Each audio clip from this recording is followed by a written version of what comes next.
Welcome, everyone, to this week's episode of Real to Real Talk. I am Sergio Barrera, and it's time once again to talk all things movies. Joining me, as always, is the other Real to Real Talker. I pointed the right direction this time. This guy Paul right Britton. here. This guy right here. That's right, baby. Paul Britton. We are here once again to talk movies, Paul. Yeah. And we're getting into the holiday spirit, you and I here. Yeah. And it's getting to be a lot like Christmas up in these movie watches that I'm doing.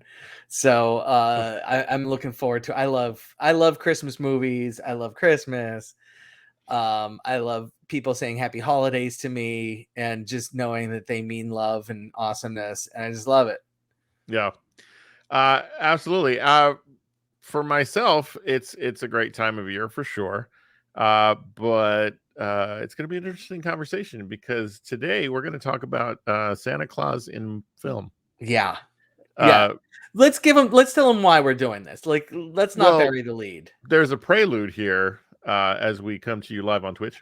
There's a prelude here towards a movie review that we're going to do. That a movie that released this past week, and I almost don't want to say the title yet, but for no other reason other than I still just am recovering from it.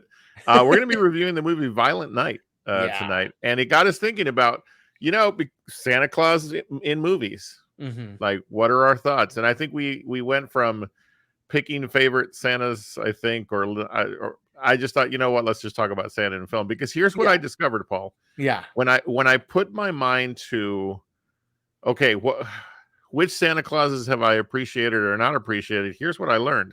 Yes. Or reminded myself of. Tell me. There aren't a lot of movies that I've seen. Oh. Because I've not been like, okay, here we go. I've not seen a single one of the Santa Claus movies with Tim Allen. That's fine. Not a one. That would not make my list anyway. So okay, and that's cool. But what I'm saying is, so start there, name movies, and it's almost like I'm Susan because I haven't seen. Okay, movies, well, and let's keep in mind that I did establish up front that we were not restricting ourselves to movies. Like that, we're definitely good point. Good point. We're definitely allowing for the full television experience on this. So that won't help my case, but I mean, obviously in the realm of movies or TV shows that are common to most people. Let's kick it off. You know what? I'm just gonna kick it off. Please. You've seen Elf. This is your season. Oh, absolutely, Elf. Absolutely. So Ed Asner as Santa Claus is one of the ones we got to talk about. Brilliant. Yeah, no, we have to. So okay. So don't sit here saying you haven't seen a lot, and then I can have a 10-minute conversation about how awesome Ed Asner is. Well, like I said, there are certain films that I'm definitely going to be able to speak to and say yes, indeed. Right. Elf is in my house. It's 2 or 3 times during the season that Elf is going to be watched. Absolutely. But you're right. I remember, and in fact, I remember thinking that the night that I watched Elf, because I saw it when it opened. This is one of those movies I remember distinctly opening night. Yeah. Big time. I was struck by Ed Asner and the perfection that he was in being cast in this role. It was so much fun. Yeah. And a bright spot in an already really, really great movie, in my opinion. So yeah, for sure. And so there are 2 different, when you're talking about Santa on film, mm-hmm. it falls into one of 2 broad categories, and then you can sub them out a little bit more. But you have this. I'm playing Santa. I'm playing it straight up. I'm not going crazy out of off of my rocker here.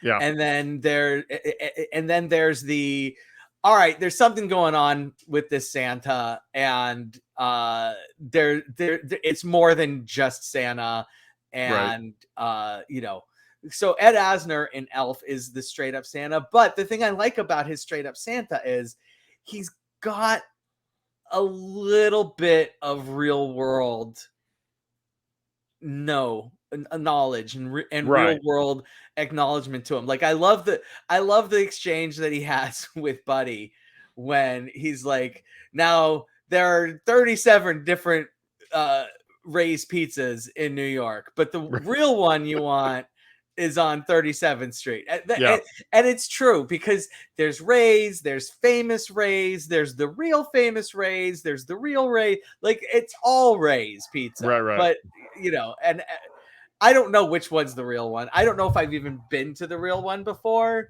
Yeah. I just know that I'm going into the Ray's pizzas because those are always good. No, regardless of whether, and that's just like, yes, Santa's gonna know which Ray's Pizza to go to in New York. Of course, absolutely. And I love that. He is wise in that regard. So yeah. But no, yeah, that's the thing is his portrayal is so relatable and is so you know, grounded. It's the classic Santa. He's my favorite straight up Santa. Okay. Portrayal. You know, my favorite off the wall portrayal is going to be Billy Bob Thornton in Bad Santa. Okay, yeah. Talk about that. Yeah, have you seen that one? I haven't. No, you haven't seen Bad Santa. I have not seen Bad Santa. No. Oh my goodness. Yeah. Nor it's the parent sequel. Okay. So. Yeah, I haven't seen the sequel. I kind of want to, but I also kind of don't. It's really good. I mean, it's really good. It's produced by the Coen brothers, not written or directed or anything, but it is produced by the Coen brothers. Yeah. And Billy Bob Thornton plays a mall Santa who just is a parent's absolute worst nightmare for what a mall Santa would be. And you know, he's drunk, but he's not just drunk. He is like shit-faced drunk throughout the whole movie. And you know, he pees his pants when he's got food all over his, just disgusting. And but the movie, it absolutely is a Christmas movie. It's a great Christmas movie. It ends with, you know, as fucked up of a uplifting message as you possibly can. And he creates this bond with this kid. And that's really what you kind of want to see from Santa, is you want to see Santa creating the bond with the kid, you know? Yeah. I think Bad Santa lands in one of those, it's one of those movies that lands in the category of things that I tend to avoid because it is more based on just sort of the grossness of it. But if I'm missing something, I'll certainly be open to being told, hey, you should watch it. So it's really good. Yeah.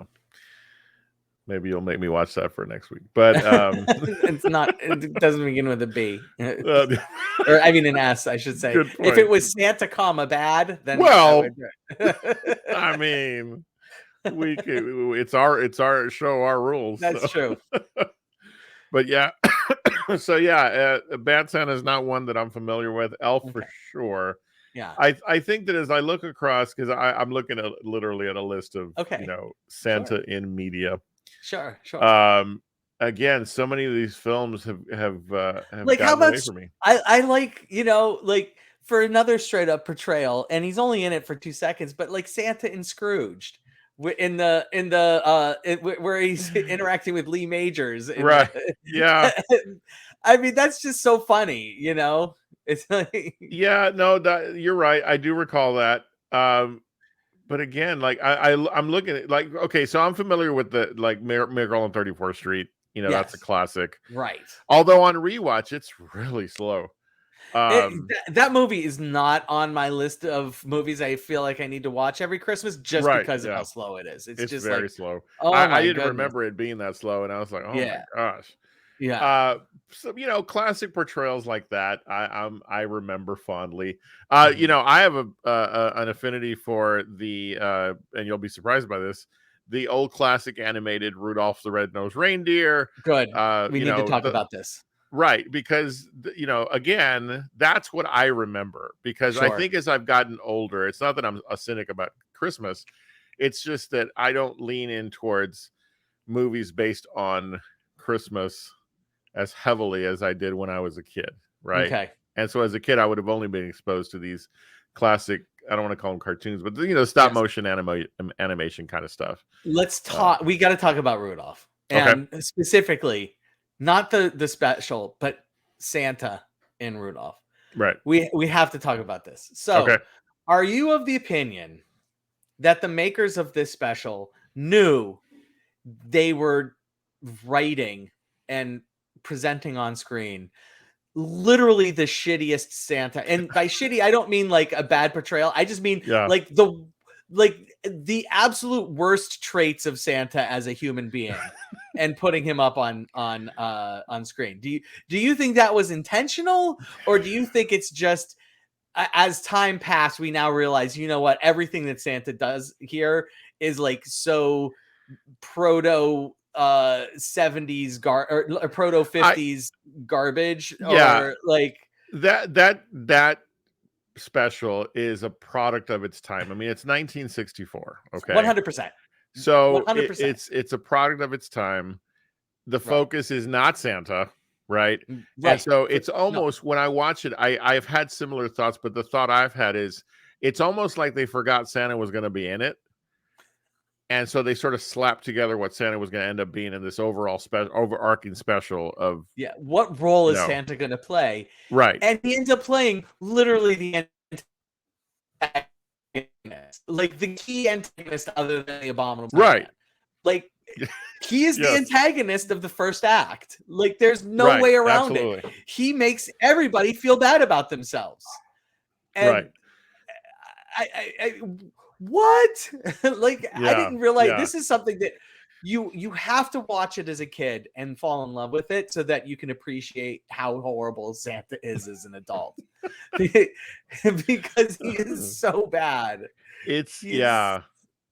And I was going to chalk it up to it doesn't age well, but I don't think it's that. I think it's that the decisions that were made in what his role would be. Right.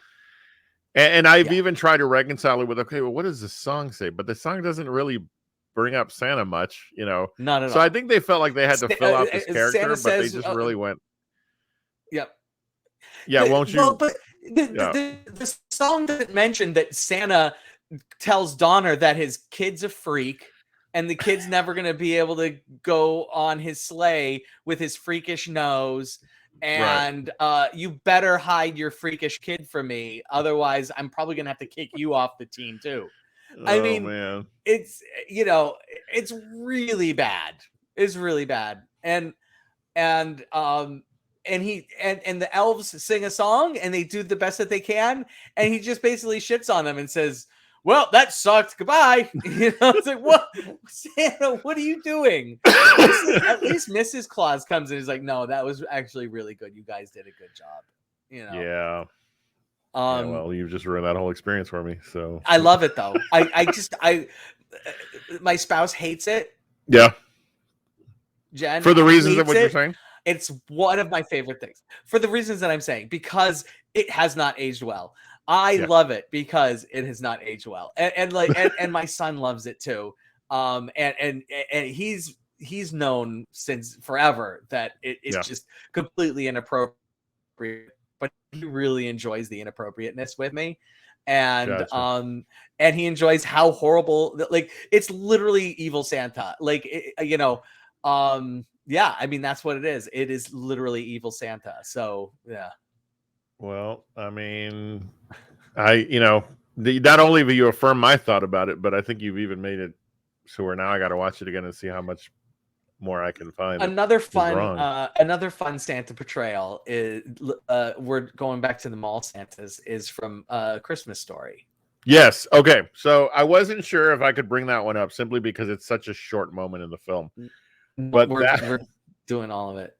That Santa is, for me, one of my favorite. I would say top 3 easy. Excellent portrayals of Santa in film. Yeah. Or, any medium.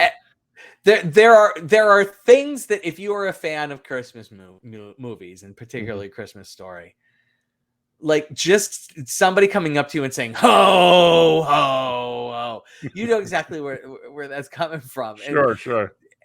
And when he says, you'll shoot your eye out, kid, I mean, God, that is... It is a pivotal moment of the film. Yeah. It is delivered by a character that you only see for a few seconds, but you've anticipated the entire film. Yeah. So that when it finally does happen, that scene in that moment still cracks me up to this day. Like I'm Mhm. talking out loud laughter Yeah, yeah. every time. And I don't watch it but once a year. So When Randy gets on Santa's lap and starts screaming. right. I mean, Oh, that's everything so about that scene is brilliant. everything. Yeah. No, and so like I said, I was thinking about time on screen, and so I'm glad you brought that up. Yeah. Hey, Sergio, I got a question for you. Sure. Do you like the Wizard of Oz? Yes, I do like the Wizard of Oz. I like the Tin Man. Oh my gosh. Oh my goodness. I tell you. Yeah. Yeah. Here's what I'm learning as I'm going through our conversation Yeah. is and through this list of things that are this list in front of me. Because again, I am not big on really holiday movies overall. Yeah. So like, but I'm just amazed at how many different types of Christmas movies that are out there that I've not yet even seen. Um, the Charlie Brown Christmas special, Santa doesn't make an appearance. Does not. No. Does not.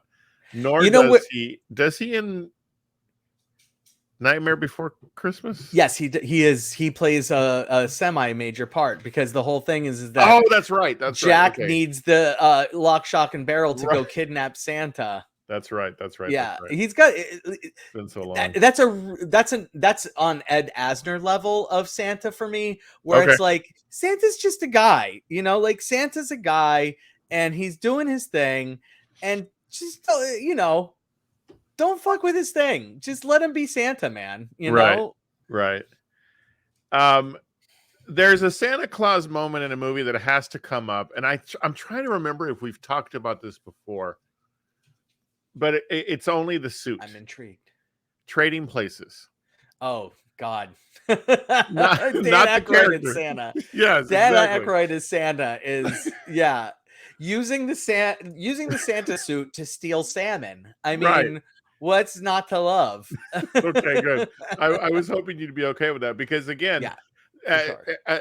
there are Santa-based experiences that I've had with movies and shows, and Yeah. that is actually one of my favorites because I love that movie so much. Yeah, but And Bad Santa draws on that heavily. Yeah. That's definitely the same school of thought on Santas as Bad Santa falls in. Here's another movie that doesn't have Santa. He appears in the opening credits Okay. in animated form, but I'm gonna say actually it does have Santa, and it's Christmas Vacation. And I'm Oh. gonna say that Clark Griswold, even though he's not technically Santa, Yeah. is Santa. He is Okay. Santa. He literally plays the human incarnation of Santa in the movie. Okay. And even though he doesn't have any magic or anything, he tries to have magic, and he tries, his whole persona is bringing that Christmas spirit Okay. to his family. And I think a shout out to all the parents who have played Santa, because Yeah. I think that's really important. That's really important in establishing a happy, positive outlook on what Christmas is for kids, in my mind. Gotcha. I would not have thought of it that way, but I see what you're saying. Yeah. I completely see what you're saying. There was one other movie I knew I wanted to bring up, and I'm looking at my list here. Die Hard. Yeah, I mean, yeah, He's not in that one. he's not in that one, but it's it's the old debate of is it or isn't it? It is. Don't. Yeah. Let's not. Yeah, I mean, he doesn't really show up. There's a lot of other classic Christmases where he doesn't show up. Like White Christmas, he's not in it at all. Whatchamacallit? The Die Hard. Reindeer Lethal Games. Weapon. What's that? Reindeer Games. Reindeer Games. Yeah, I mean, there's a lot of ones where he doesn't show up. But I think we're ready to talk about a movie where he does show up. Yeah, and hold on. I swear to you, there was one more that I wanted to bring up. You brought up Christmas Story. Yeah. And no, I think we covered it. Okay. Yeah. I'm almost embarrassed that I haven't seen more of these films out there, but at the same time, I'm not saying I'm going to make time. Gotcha. Maybe next year I'll be ready for an episode of like Christmas movies, like that are not your classics. So, but Santa does show up in the movie that we're about to talk about, Big time. and I would say that right from the outset, it's drawing from Bad Santa as well. For sure. As we get started, so Yes. we'll get to that here in just a moment as we prepare to talk about a movie called Violent Night, released last week, Yeah. and I'll tell you right from the outset, Paul, that Yeah. and we talked about this briefly last week, is that when I saw the trailer to this film, I was all in, no hesitation. Yes. And one of the things that I loved in the lead up to this movie is just how, in interviews and such that I saw David Harbour do, this was all tongue in cheek. This was all, that there is no intent but what you see on screen, and I think that is one of the absolute wins of this movie. Because we get Santa Claus in a way that we've never seen him before. Yeah. And you get a little backstory. Exactly. And man, what a backstory. I had to sit there and go, wait a minute. What do I not know about Kris Kringle? I loved it. I really what a unique twist. Yeah. On the Santa Claus. It's really good. And and so there is one thing I want to save to the end, but the thing I like about movies like this, and this another example would be like Bullet Train, is that they're sincere. They know what they are, but in what they are very sincere in telling a good story and entertaining. And damn, this movie tells good stories and entertaining. I mean, and it brings Beverly D'Angelo out of whatever Hollywood imposed entire retirement she's in for another Christmas movie. And amen. We need more of that, where ghosts of Christmas past come in and show up in our Christmas movies. Yeah. And another thing I loved about it was how many Christmas and Christmas movie tropes get pulled. Bad Santa, obviously. Bad Santa. Home Alone. And the tie-in, because there's a line in the movie. Yeah. Right. And so it sets itself up to be both an entertaining new entry into the world of Christmas films, but also an homage, and a loving homage. It's not it doesn't belittle the source material. It doesn't not at all speak down to it. It is literally somebody who loves Home Alone and is like, I'm making an R-rated movie, so I'm going to go ahead and spice this up a little bit. Yeah. And wow. And doesn't try to hide it.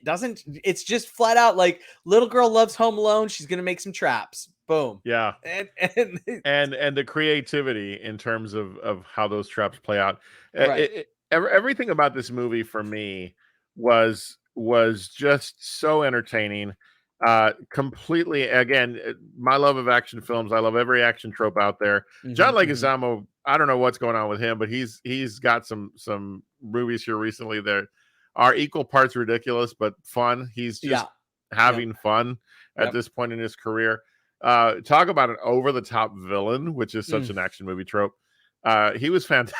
He was fantastic in this film. I really enjoyed his portrayal. And the fact that he calls himself Scrooge, like that's his code name. That's just great. Oh man, that whole codename sequence was too much. I absolutely loved it. Yeah. I'm glad you brought up the return of Beverly D'Angelo, because I remember thinking as the movie started and she makes her first appearance in such a funny way. I was like, wow, there's a face I haven't seen in a very long time. Yeah. And so this movie, it's funny because I feel like the more we try to say about it, the more we'll give away. Potentially. But it's just a fantastic way to turn the season on its ear. And I wonder how many people are turned off by this. Is my thought as I exited the theater. I was like, man, I hope this film doesn't suffer from people who are going to be like, well, it's going to be something horrible because of its title and because of it's fun. It's hilariously fun. in the theater that I went to, there was like a family of 8, like kids ranging from like, 16 to like 12 in the Yeah. movie. And I don't know, I would have no problem bringing a 12-year-old to it, but like, this is a hard R. Make Oh, no yeah. mistake. Like, so if you're watching and thinking, I wonder if I could bring my kids. If you don't have a problem with your kids watching a hard R movie, then bring your kids. But they're going to hear the F word a yeah. lot. they're Yeah. they're going to hear Santa say the F word a lot. And it's and it ends with heart. Like, that's the best part, is that it really is a Christmas movie. It has heart. Yeah. The one thing you need in a Christmas movie, you need heart. It has it. It's great. It's like this generation's, can I say that? Am I old enough? Die Sure. Hard. Like, Yeah, I for want sure. a sequel. Yeah. I walked out of this theater going, oh, I can't wait till I hope he makes another one. Because I know. David, let's stop for just a quick second and talk about David Harbour in this role. Yes. Okay. There's absolutely nothing that he did that I can point a finger and go, well, because it's not intended to be anything other than a send up of the Santa Claus character. Right. But not only for when you finally get to watching it, those who are watching, yeah, when you look at the backstory that they introduce into this version of things, when you look at what, if you've known David Harbour's work, then you realize like he's tailor-made for this version of Santa. For sure. And so I hope that, and if it's got to be with the same people who produced and directed this one, I hope that we'll see at least one more installment. I agree.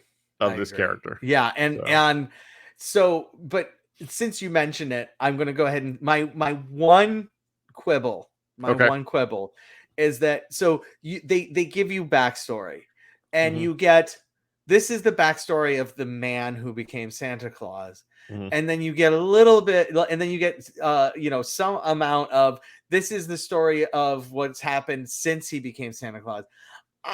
The one thing they don't reveal that is part of the reason why I would really want a sequel. Yeah. And I wish it was here, was the actual transformation. Like, what event led to this person, becoming Santa Claus in the year 1100 or whatever he mentioned it was. What transpired, that, and the fact that he doesn't fully understand his powers is phenomenal. Like he just absolutely whitewashes every single question about what did you just do with Christmas magic. I don't know. I don't know how it works, but it's like he's been doing this for 1100 years, and it's just like, yeah, Christmas magic, man. I don't know. I can't say enough how much I enjoyed this film, and as we get to ratings for this movie, again, quickly, those of you, if you don't know by now, you're not gonna know, but it's 5 tacos max plus guac. This was, for me, on pure entertainment, 4 strong tacos. I'm not gonna lie, I really enjoyed this film. I struggled with, do I want to go 3 plus guac and leave it at that? But I thought, no, I'm going to go 4, because this is the definition of a 4 taco movie. Yeah, it entertained the hell out of me. Yep. And I didn't have to sit there and stretch my imagination. I just let it happen, and I was like, yes. I am watching this once a year. Right. Guaranteed for the rest of my life.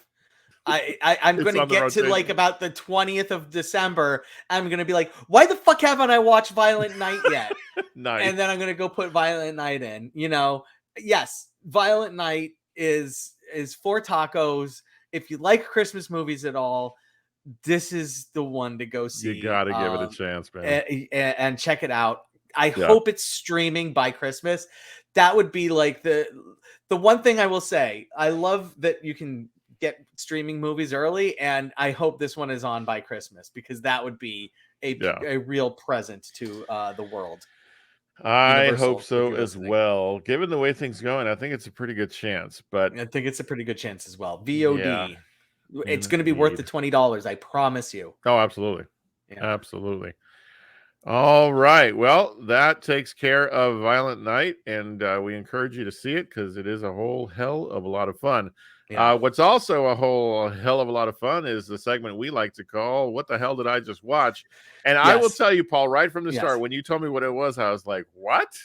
Yes. But I'll let you Okay. take over. So the 10 minutes we get of Home Alone and Violent Night Yes. is a bazillion times better than the absolute apex of any of these horrid Home Alone sequels. Okay, so there's Home Alone 3, there's Home Alone 4, and then there's Home Alone 5, which is technically Home Alone the holiday heist. Okay. Mhm. This is the very definition of the crap movie. What the hell did I just watch? But we're in Christmas time, and so I need to do Christmas time, and it turned out to be really appropriate that I'm doing the Home Alone movies. Sure. So here we are. So And all Paul, right. I have to. You put yourself through these 3 films. Yes. Oh, Yes. I admire you more and I more. will say I watched Home Alone 3 last year. So Okay, that one's that been works. percolating for a while. But 4 and 5, my son and I watched Oh my.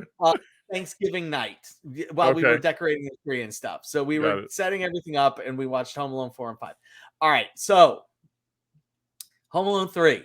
First of all, Home Alone 3 is the first in the whole stream of Home Alone verse where they decided they don't need the McAllister family. We're just going to bring in another family. Now, thing one, people, nobody ever wants to see a sequel with another family. It's Sure. nobody cares. Okay. Thing two about this movie, in spite of what the movie poster appears, Eric Idle is not in this movie. Okay. Really? Yeah, I know. It looks like it's Eric Idle in the movie poster. It is not. I Oh, assure you. okay. Got it. And thing three, I thought that's God, don't do this. This movie is so bad. Okay. So this one, Home Alone 3, is about this kid is given a toy, and some international spies have hidden a computer chip in a toy car, and his dad accidentally there's an accidental swap where the kid ends up with this car with the spy chip in it, and they have the car without the spy chip, so they need to get the spy chip car. And rather than having a reasonable some kind of exchange or something, they feel like they need to steal it, and the kid feels like he can protect his house. It's so stupid. wow. The problem with Home Alone 3 is that the thieves are way too smart, in comparison to Marv and Harry. Mm-hmm. And it's just like, no, this isn't happening. They're not falling for all of this craziness. And also the traps are like Violent Night level traps, but except they don't actually kill them. Like it's really messed up, the horrible things that happen to these criminals. All right, Home Alone 4. They realize, wait a second, what did we do? We got rid of the McAllisters. We got to bring them back. Oh, geez. And they're like, okay, great. What do we do? Just recast everybody, and literally everybody, and just change all their ages, and we'll vaguely imply that maybe something has happened before, but we'll never actually dive into it. Okay, great. Let's do that. And so we're back with Kevin McAllister and his family, except now the mom and dad are in the process of getting a divorce. And the dad, who, if you remember the home from Home Alone, was clearly well off, has left his wife for the stated reason in the movie that they're just not having fun anymore. Like literally that's the reason why he's leaving, is because they're not having fun anymore. He leaves his wife for somebody who's even more rich than he is. Okay. So Kevin leaves his, dump of a house to go into like a ridiculous mansion, and is never actually home alone for 1 second during the entire movie, and sets up maybe like 2 or 3 traps. And they, in addition to recasting the entire McAllister family, they also recast Marv, and instead of being the actor who it was before, they give it to Stuart French from the Third Rock from the Sun show. Yeah. And Stuart French is for some reason out of prison. We don't know why, and has found himself married to what's the woman's name? Millie. Oh boy, I can't remember her name, but she's in everything. She was in Charlie and the Chocolate Factory. She was in Galaxy Quest. She's in a whole bunch of stuff. You would recognize her, except that this is the worst movie she's ever been in. And it's just the idea that the parents are getting a divorce. This movie is so dark and bleak and horrible. Wow. And then, but they do end up together at the end. So hashtag spoiler alert. And then for the fifth one, they decided, yeah, you know what? We can't. We made a mistake. We should not recast everybody. Did we ever do Home Alone 3? No, we didn't do Home Alone 3. So we're just going to go ahead and make a Home Alone 5, like 3, where it's just a brand new family and has nothing to do with the Home Alone series again. Yeah, but except we're going to blow our entire casting budget on Malcolm McDowell. And so that's what they did. They went and hired Malcolm McDowell. What? Yeah, they hired Malcolm McDowell to come in and be in Home Alone 5. And it really just, if you want to see Malcolm McDowell in a movie that you haven't seen before, just go watch Caligula. It's not a Christmas movie. It's not a Christmas movie, everyone. But he is much better in that than this. Wow. So, what a contrast. So there we go. Home Alone 5 is just... What makes... Paul, what makes studios think that these are even necessary? Like, I don't get it. When we have this this is not the first series that this happens to, right? And I told you when you told me this afternoon what the hell was. I was like, they made 5. They made 5. They've made 6. I just didn't do the 6th one that was released on Disney Plus last year, because it wasn't obnoxiously horrible. It was just not great. These 3 are obnoxiously horrible. So 3 did get a theatric release. 4 and 5 were straight to television. Now the interesting thing about 4 and 5 is that so 3 was released in theaters. It did horribly. 4 went to ABC, so it was like the Sunday night movie. Like Sunday night ABC prime time. Yes, it's gonna get it's going to get an audience, Sure. 5 was released on Freeform. Like it went straight to the ABC Family Channel, basic cable. And God, the production value shows on as you go from 3 to 4 to 5. It's just, it's so bad. Yeah, I was shocked, but hey, that's what this segment is for. So, man. Thank you for warning us. That these movies are out there. So. Don't do it. All right. Week to week, you can find out what kind of weirdness Paul is up to when it comes to movies. And boy, you got 3 in one shot. And I said, thanks for the warning. So all right. Which brings us to the next discussion of a Christmas classic. Takes place at Christmas time. That does. As we get to the letter R in real alphabetical, it is Rosemary's Baby. Yeah. I think more than anything, the reason I'm thankful, Paul, that you gave me this film is so that I can just forget it now. I shared with Paul last week. I don't think we had this conversation on air. So I shared with Paul last week that there are 2 horror movies that I've not in my life seen very purposefully. One was Rosemary's Baby, and the other one is The Exorcist. Mm-hmm. And for reasons of my own thoughts. I just didn't think I would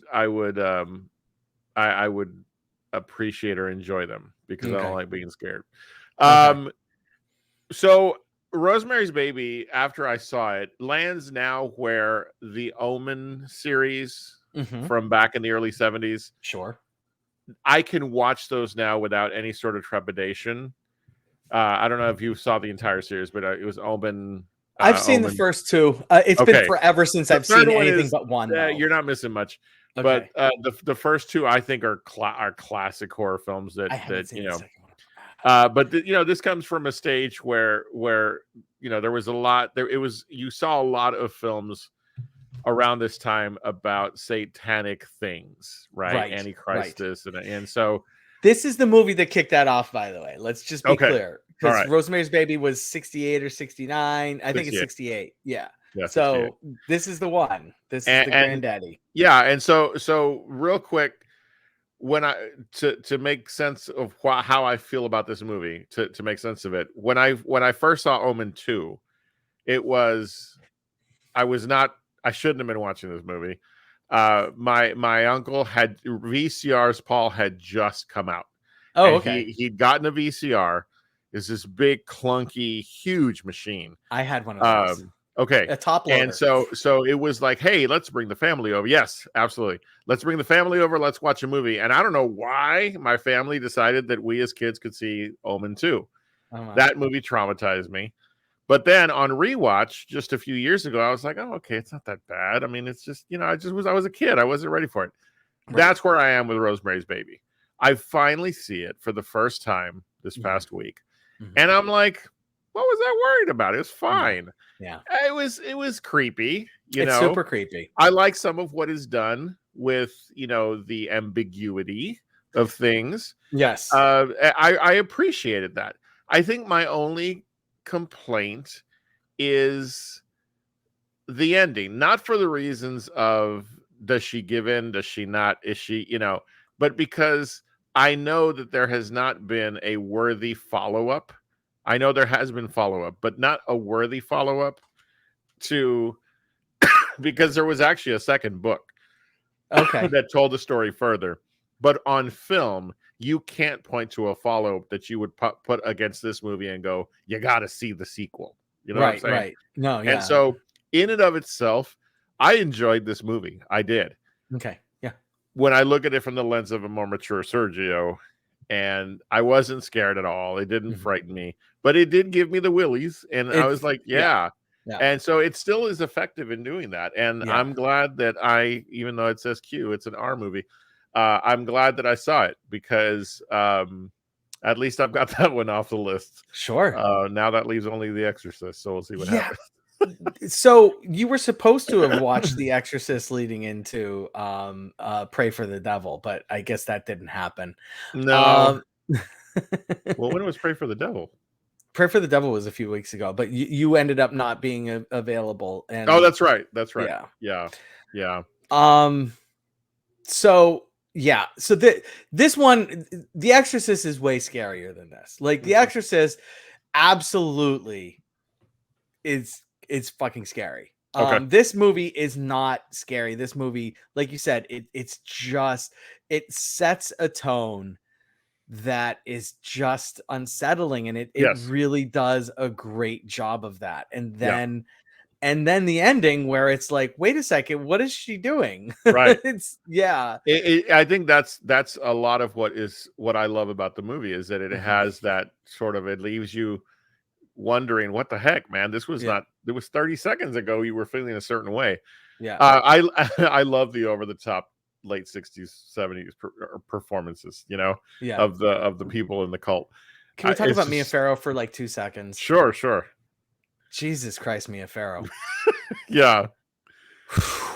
This is a tour de force performance on her part. I mean, she is amazing. Like I hadn't seen this movie for well over 20 years, probably 25 years. I just had totally forgotten how good she is in this movie. Absolutely. And I'm gonna just throw it out there, and how unbelievably hypnotizing she is. I mean, it's like, I understand what Frank Sinatra was doing. Like he interesting fact, I was reading, I read on like Frank Sinatra wanted her to go and do a movie that he was making. She was finishing Rosemary's Baby. The shoot ran long, so she said, I can't do your movie with you. And he served her divorce papers because of that. And like, Frank, what are you doing? Oh my God, Frank. No.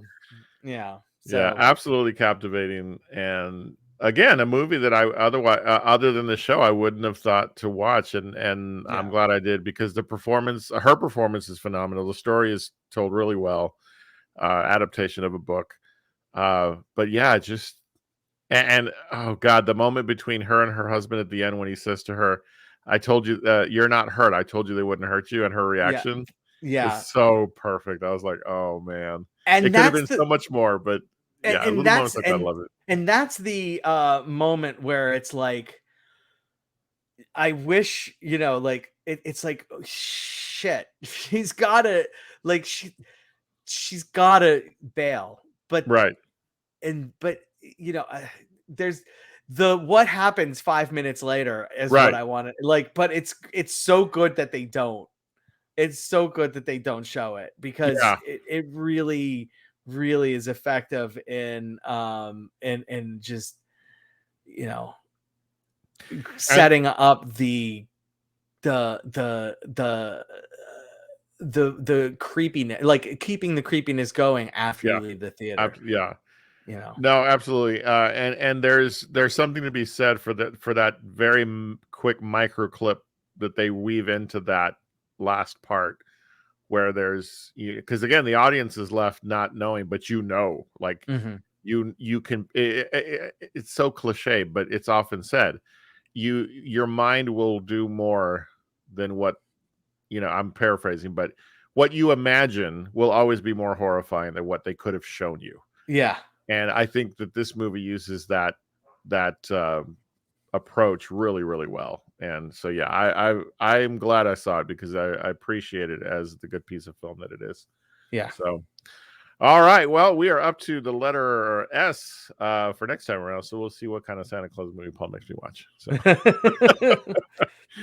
All right, we're going to get now to this week's real quick reviews, and boy, 2 documentaries that I cannot say enough about. Paul, let's start with Senior, because I do want to make sure we give it its time. Okay. Real quick, relative. What a love letter this is. Oof. From a son to a father. Yeah. To say that it made me emotional is an understatement. For sure. But this is 2 movies in one. And I knew that you of all people were going to appreciate, because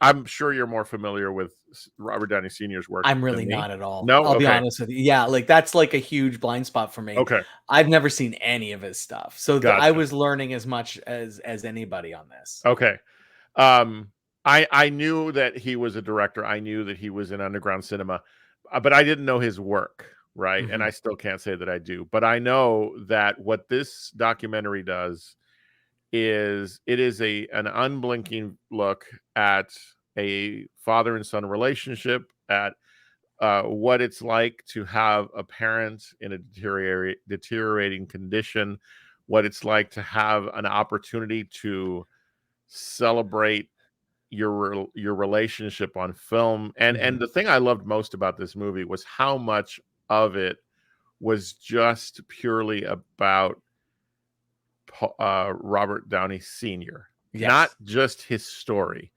but the role he played in saying, "Oh, I'm going to be part of this thing, but I'm going to do something for this thing." You know what I'm saying? Right. Yeah. It I'm such not a just going to be brilliant. here. Yeah, I am doing exactly. my own thing. That's right. And that's the price of having me. What an amazing, amazing film.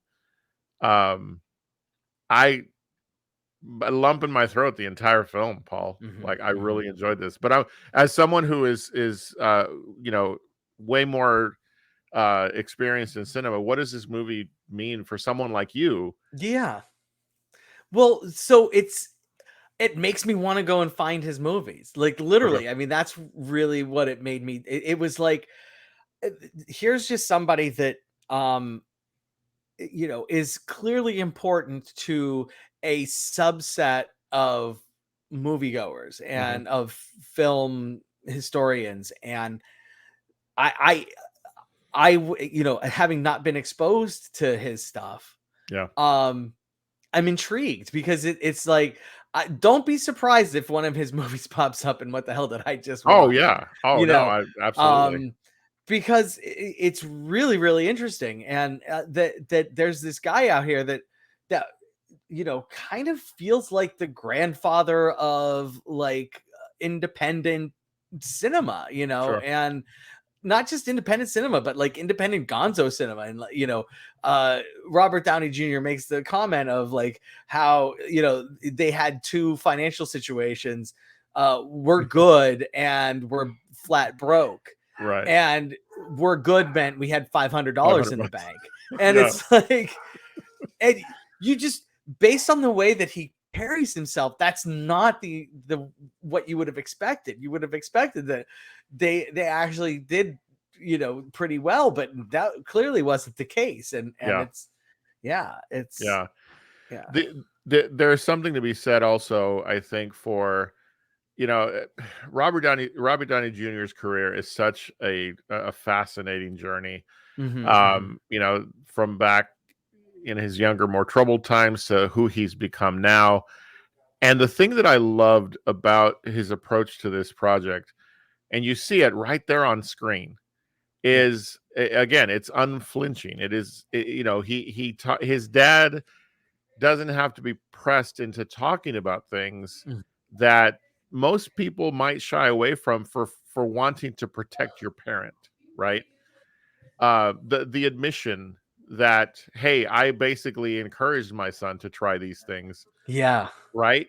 And the fact that it's not something that Robert Downey Jr. like resents, or it's just there's such a beauty in how he interviews his father during this film, Mm-hmm. and the fact that there had to have been an agreement on their part that, hey, if we're going to do this, then let's be honest, and that Mm-hmm. comes through so powerfully in this film. I mean,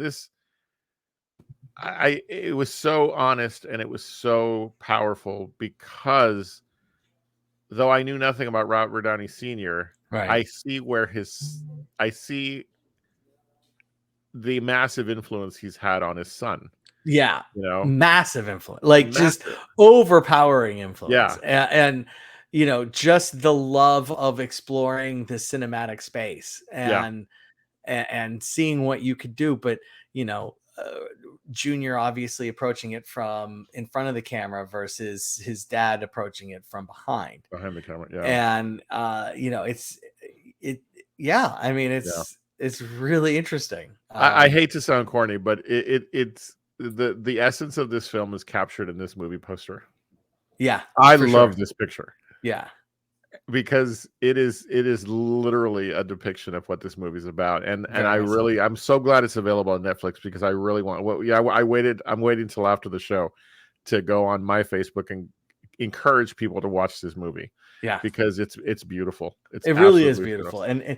and sad, Yeah. and hopeful and inspiring, and yeah, I hope people check it out. It's I almost don't want to give it, like, I don't want to do ratings, but okay, I will, because this is a 5 tackle film for me. cool. It took me on a ride, and it was something that I felt like my friend was telling me about their dad. Yeah, And that's yeah, that's how human it felt. yeah. So I would go 4 plus guac. okay. It's fantastic though. I mean, it's uh I can't recommend it enough. Regardless of where you fall on fandom of movies, if you like Mhm. Robert Downey Jr. at all in Yeah. anything you've ever seen, it's worth seeing. If you like stories about, family, this is a movie worth seeing. If there's just so many different cubby holes where if you're a fan of Yeah. anything movie related, you will like this. So Yeah, absolutely. Absolutely. I'm so glad that we had an opportunity to see it and talk about it. mhm. Which brings us to our final movie of the night, one that I brought to you. Yes, And I'm glad you got a chance to see it because I love documentaries. I think we've talked about this. sure. And I'd been looking forward to this one because I love all things space. I love, gosh, I mean, I can't get enough of things like documentaries on the Apollo missions and uh, everything in between. And Sure. Goodnight Oppie, presented by Amazon, is a wonderful look at the Opportunity and Spirit rovers that Mhm. were on Mars and Yeah, are on uh, Mars. are They're on still Mars. Yeah, there. they're still there. We did not go pick them up. Yes, this is true. Um, it was just a solid documentary. Mhm. It was entertaining. They took they took a topic that could have been heaped in technicality, technical jargon, and they made it palatable. They made it something that a person like myself who literally was following the journey of these rovers over the years, maybe not all 15, but once I discovered about it, it was years that I was following and seeing what this rover opportunity especially was up to.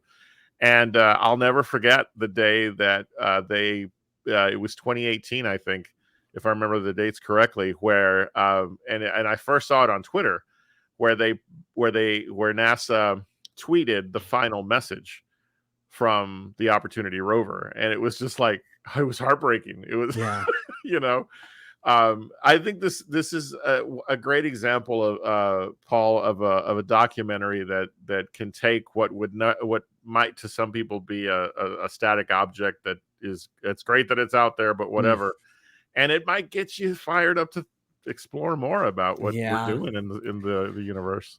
I have a real problem in that I definitely anthropomorphize objects. Okay. That's just something that I do, sure, to my detriment. Like, I just do it way too much. And this God damn it, this movie, man. This movie.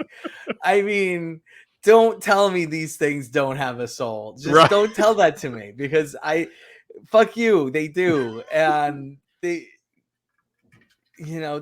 had a real connection to the to their handlers on Earth, and I love them. And it's heartbreaking that we can't bring them back, and we can't send somebody out there and dig them up out of whatever mound of red clay he ended up under. And I just it's such a I call it storytelling, because that's how it's presented, right?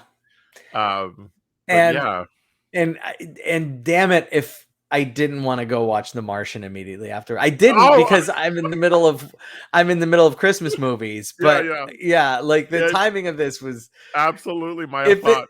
If this had come out in early September, I'm watching The Martian immediately. Directly after. I had the same thought, but I have the extended director's cut that's 3 hours, and I'm like, I don't have 3 hours right now. So no, I highly recommend this film. I hope people will check it out. Even anything that's going to help people believe that science is cool, I'm all about. Sure, I'm all about that, and that this movie does a good job. Spoiler alert: this science is really cool. Yeah, it really is. It really is. So this is for me. This is a solid 4 tacos. I can't get my mouse over there. It is a solid 4 tacos. Yep. 100%. It's fantastic. Les Hoppe and his little battery, and then solar powered heart. At the very tail end of the documentary, they talk about the Perseverance rover, which is another amazing thing I'm following. They call him Percy. So I'm like, they keep doing this. I feel like we don't get enough news on Percy. What's going on? Is Percy still going around, or it is? Oh, it definitely is. It definitely is. Good. It's just you know how there's gaps, right? Of time because of things and events. I have to catch up to see where we're at, but no, Perseverance is still out there. And it's basically in its infancy when you consider that it just landed, 2 years ago. Yeah, and boy, that footage was amazing. I mean, I don't know if you've really checked it out, but that crystal clear, film of the drop I can watch that over and over and over. I know, it's really cool, and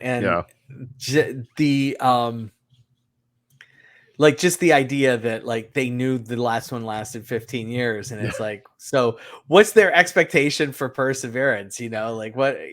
That's the, who knows? I don't know. But well, great. And that's the thing, is that I think I'm sure they designed Perseverance based on what they learned that these 100%. Well, I mean, they even talked about some of the things that they. And because much of what Perseverance is doing is going to be what they base what will hopefully eventually be a journey there. So it's fantastic stuff. So I recommend people check out Goodnight Oppie. It's a lot of fun. And I maybe want to watch Wall-E again. So yay. So all right. Well, we will continue to move this train forward next week as we will be on Thursday once again. Wait, we got one more to do. Super fast. What did I miss? Scrooge. Oh, that's right. Why didn't I put that poster up? Hold on. Do you have the poster? Shoot, I have the poster, but I don't have it loaded. Hold on a second. Give me Oh. one. And I even got to see it. That was now she said. I got to see it. So, oh, you watched it? Okay. I did.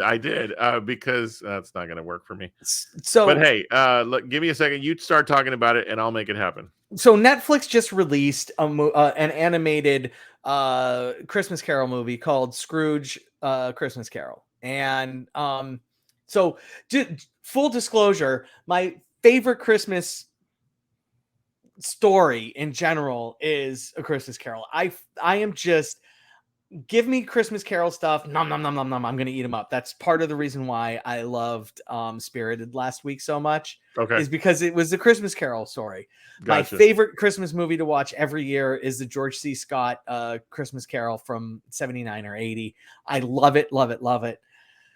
And so Netflix comes out with an animated one. I'm like, well, yeah, I'm going to watch this. I'll give it a go. And it's a musical. And I'm like, oh, interesting. And then I get to the end of the movie. And first of all, like towards the end of the movie, there's this song that I know. I'm like, that's interesting that they decided to put us like this song that everybody knows in this musical. It's thank you very much. Thank you very much. Yeah. It's the nicest thing anyone's ever done for me. So everybody's heard that song. I would assume most people have heard that song. If you've been around on the world for like 40 years, like you and me, you at some point you've heard somebody singing that song. Sure. And then at the end, they were like, oh, in loving memory of blah, blah, blah. And the blah, blah, blah, and turns out had written the songs and stuff. I'm like, what's going on here? I looked it up. There was a musical made in 1970, written by blah, blah, blah. And it was just called Scrooge. And it was a Christmas Carol musical starring Albert Finney as Scrooge and Sir Alec Guinness as Jacob Marley. Wow. Yeah.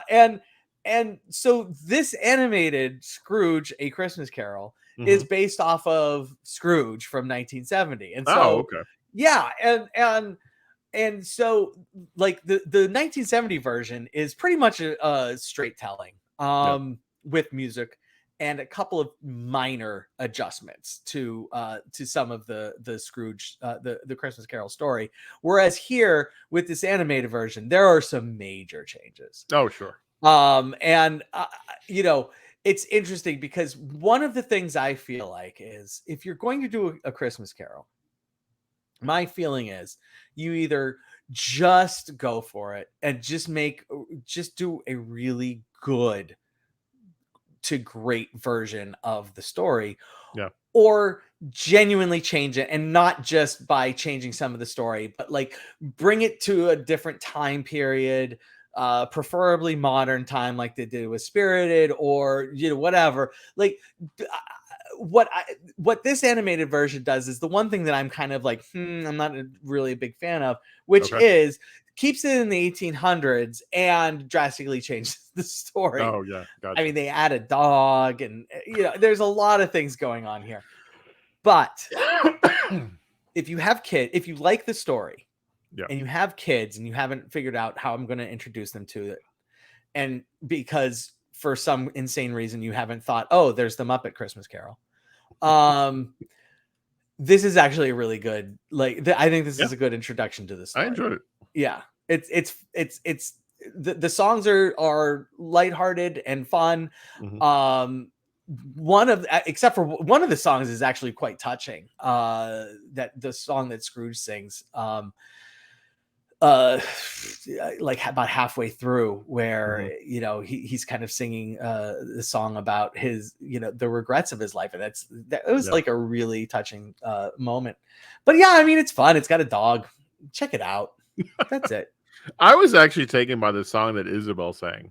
Yes, because it's yes, it was like, okay, fine. Yeah, but yeah for sure. No, I really did enjoy this movie, and again, I me and animated movies, but maybe I'm just realizing that I'm okay with them. But this one was fun. It was fun. Yeah, it wasn't heavy-handed. Not at all. And it has a dog. It has a dog. There you go. Yeah. And a nice happy ending that's quite robust. Yeah. So it's been amplified a bit. I did. By the way, I did go back and watch the 1970s musical. So. Oh, did you? Okay. I was it's on Paramount Plus if anybody's interested. So. Gotcha. So there you All go. right. Well, there Yeah. you go. So yeah, thanks for reminding me that we had that one to look at, because I did get it. I actually had the opportunity to watch it Cool. over my or finish it over my lunch break. So Cool. all right. Well, with that in mind, we look forward to next week. Mhm. Paul, as always, it's a lot of fun doing this with you. So I look Yeah, forward to more for sure. as we continue towards the end of the year. We will be on once again on Thursday next week. Yeah. We will return to Tuesdays very soon, but Sometime. make sure you check us out. We got to do Tuesday after Avatar. I'm sorry. Yeah, Like oh no, because absolutely. we Yeah, got to talk about Avatar as quickly as humanly possible. I agree. I Yeah. want to attend my nephew's band concert next Tuesday. So I don't blame you. all right. Well, for all of you out there watching, we thank you so much for hanging out with us today and always. And we remind you, go watch films, whether it's in theaters or in your home. There's so much available to you. And let us know what you're watching. Let us know what you think. And we'll keep doing this until the wheels fall off. So, as we always say to you, thank you so much for being here. But more importantly, you're awesome. You're amazing. And the world's a better place because you are in it. We will see you very soon. And once again, here on Real to Real Talk. Good.